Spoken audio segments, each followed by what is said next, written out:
You think Halo was about saving humanity? You've been fed the wrong intel. Because what if I told you the Flood, yes? The parasite that nearly ended all life in the galaxy didn't catch humanity off guard. What if someone wanted it to happen? Welcome to the dirtiest secret in the UNSC archives. ONI knew, and they did nothing. In 2531, A deep space listening post Site 13, outside the Eridanus system, picked up an anomalous signal buried in slipspace static. it wasn't Covenant. It wasn't human. The signal contained biofrequency, Pulses, rhythmic, repeating, like breathing. and buried inside that signal, A Forerunner sublanguage. One word translated clearly. Consume. The team that received the signal logged it, sent it to ONI, and then disappeared from the system within 48 hours. All their logs were wiped. All personnel were marked KIA in a shuttle accident. the signal, Buried in ONI Section 3 black files. codenamed Fathom 7, years before the events of Halo. Combat evolved. ONI had a map pointing straight to a biological nightmare, and they ignored it. Why? Let's talk about the Covenant War. Official story. The Covenant attacked first, Humanity was just trying to survive. but dig into classified ONI memos between Admiral Parangoski and Section 0, and you'll find something darker. ONI was already researching xenophage containment, protocols that's anti-parasite warfare.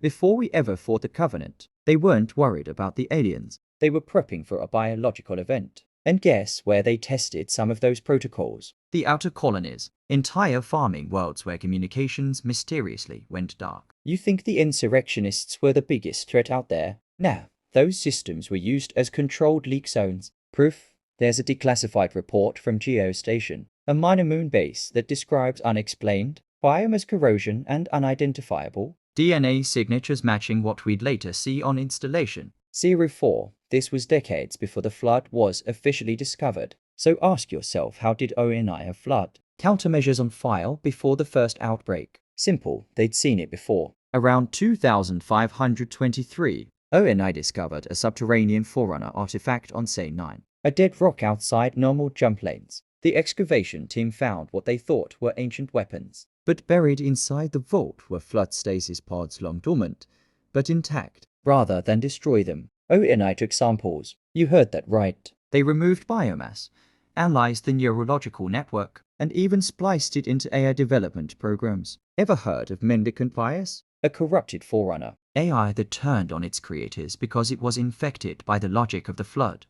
What if I told you parts of that same cognitive matrix were used in early iterations of smart AI development? Cortana, Roland, Black Box. What if their instability wasn't a bug, but the residual taint of the Flood's influence? ONI thought they could control it. It gets real dark. Master Chief John 117 was not just a super soldier. He was a Felsev. A literal weapon engineered by Horsid. Yes, but backed by ONI's Black OPS directives. In ONI's contingency plan titled Protocol Nova Fire. Chief and other Spartan IIS were never meant to survive the war. Their real role? To enter Flood containment zones and terminate all assets, including infected allies. This wasn't about heroism. This was a sterilization protocol. Why do you think Chief was the only one sent into so many compromised locations? The Pillar of Autumn, the library, High Charity. Because ONI knew he was immune. Or so they hoped. There's even a log from Dr. Catherine. Horsey never released publicly where she says, John was meant to kill monsters. I just didn't realize the monsters were wearing our uniforms. Let's jump to Zeta Halo. In Halo Infinite, we're told the Flood is gone. Contained, erased. But when you dig through the Forerunner audio logs scattered across Zeta Halo, you'll find a line from a monitor fragment.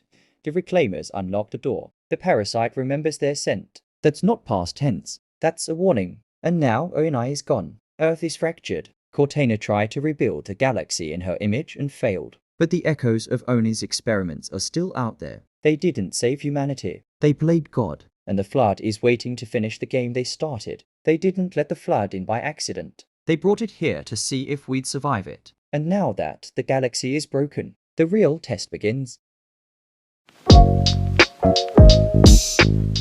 What if the UNSC isn't creating super soldiers from scratch, but resurrecting them? Dive into ONI's darkest secret where ancient bloodlines, Forerunner tech, and modern warfare collide. For decades, the Office of Naval Intelligence has manipulated truth, bent history, and buried anything that might break the fragile illusion of control. But what if Oni's biggest secret isn't about aliens or AI, but ours? This is the reclaimed Spartan theory. The idea that the Unth's greatest warriors weren't just created, They were chosen, that modern Spartans are descendants of an ancient warrior race. and ONI has known it from the beginning. Let's start with the word Reclaimer. It shows up in nearly every Forerunner terminal. glyph and air message used to describe humanity, and more specifically, those with access to Forerunner systems. But here's the weird part.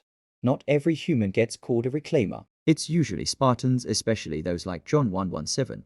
Why? Some think it's symbolic, but if you dig deeper, especially into Forerunner lore and the Librarian's plan, it gets chilling. The Librarian didn't just see humanity as a species to inherit the mantle. She embedded traits, memories, potential. Into our genetic code, a process she called keys imprinting and ONI. They found it. They've been using it. Let's talk about Spartan selection. Officially, candidates were chosen for genetic compatibility, physical potential, and psychological resilience. But leaked documents redacted files tied to the Spartan 2 and Spartan 4. Programs reveal something stranger. Codenames like Project Rebirth, References to ancestral traits. and the phrase Reclaimer compatible genome sequences. One document even cites a pattern called Echo 216, the same call sign as the Pelican that rescued Master Chief in Halo Infinite. It's no coincidence. Echo 216 isn't just a ship. It's a metaphor, echoing a bloodline, reviving the past. ONI is targeting descendants of ancient, Forerunner enhanced humans. maybe even those who fought alongside the Forerunners in their War against the Flood. Here's where it gets deeper. Reports from Psych Evils show Spartans having dreams of things they couldn't have seen. ancient structures, flood outbreaks before Installation 04, even battles in slip-space realms that don't exist in UNSC archives. These aren't just trauma responses. Their memory echoes fragments of something old, something buried in their DNA. This matches up with Forerunner. Data about latent memory strands, biocoded memories passed through generations. In other words, genetic memory. If that's real and Oni's been monitoring it, then Spartans aren't just warriors. They're reincarnated soldiers. Oni didn't create them. They reclaim them. Still think it's far-fetched. Then explain why every major Spartan deployment involves Forerunner tech. Installation 04, Onyx, Requiem, Zeta, Halo. It's like the Spartans are being drawn to these places or worse. Tested by them. The Composer, the Domain, even Cortana's rampancy. They all link back to a bigger idea. The ancient past isn't dead. It's awakening. And the Spartans are the key. Some tech only responds to certain individuals. John 117 could activate it. Locke couldn't. Coincidence? No, it's bloodline compatibility. So what does all this mean? It means Oni's been playing good not by making Spartans, but by resurrecting them, Using ancient genomes, suppressing memories, and reactivating warriors programmed by the Librarian thousands of years ago. This is the reclaimed Spartan theory. It's not just about military enhancement. it's about destiny. About buried legacy older than the Covenant, older than the Flood, older than humanity as we know it. And ONI, they're not protecting us. They're hiding us From ourselves. The next war won't be between humans and aliens. It'll be between those who remember. And those who were never meant to wake up. Stay sharp, Reclaimer. We're just getting started. What if Cortana wasn't just an AI, but part of a much bigger, older experiment? Dive into the theory that ONI has been using cloned AI personalities to manipulate. Spartans from the start, and Cortana was just the most successful one. Cortana was built from Dr. Horse's cloned brain, sure. But what if that wasn't a one-off? What if she was just the first to work? What if the Office of Naval Intelligence has been cloning human, consciousness for years? trying to find the perfect psychological weapon not to fight the Covenant, but to control Spartans. This is the Cortana Clone Project, a black-file ONI. Initiative that predates the Spartan 2 program and stretches into Halo Infinite and beyond. Before Cortana, there were whispers in ONI circles of something called Project Prometheus and AI. development program that didn't rely on traditional code or synthetic matrices. Instead, it focused on cloning specific human mind scientists, strategists, even political figures, and turning their digital replicas into AI constructs. Most of them failed.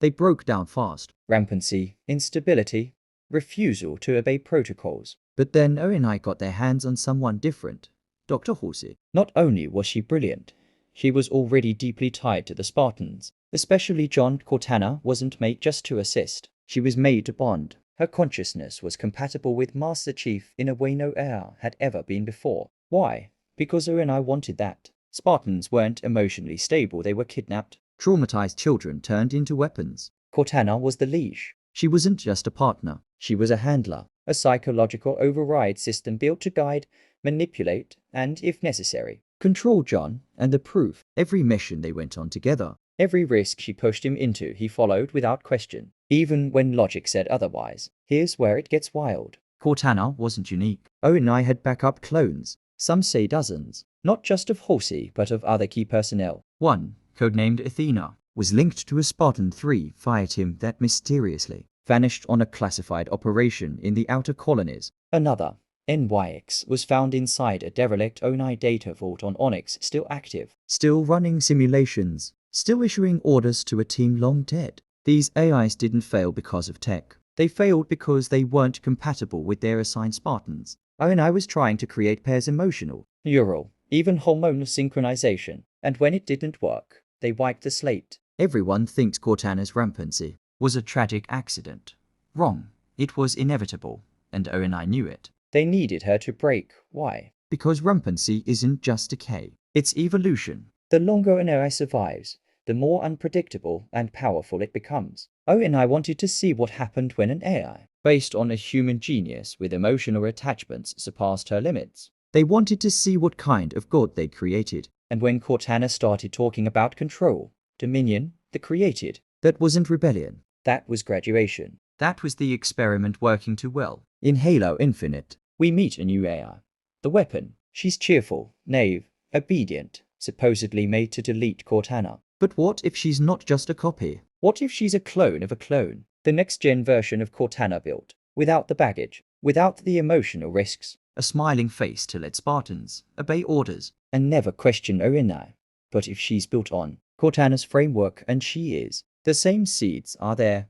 Rampancy, emotion, choice. So what happens when she wakes up? The Cortana we knew was never just software. She was a test case. An emotional AI weapon forged from a clone. Programmed to control Spartans. And pushed to the brink to see what happens when humanity and machine blur. And the worst part. ONI's not done. Somewhere, in some dark lab, another clone is waking up ready to be assigned to the next generation of soldiers. They say Spartans never die. Maybe that's true. But maybe that's because ONI makes sure they never think for themselves. Watch your 6, Reclaimer. The real enemy's been inside our helmets the whole time.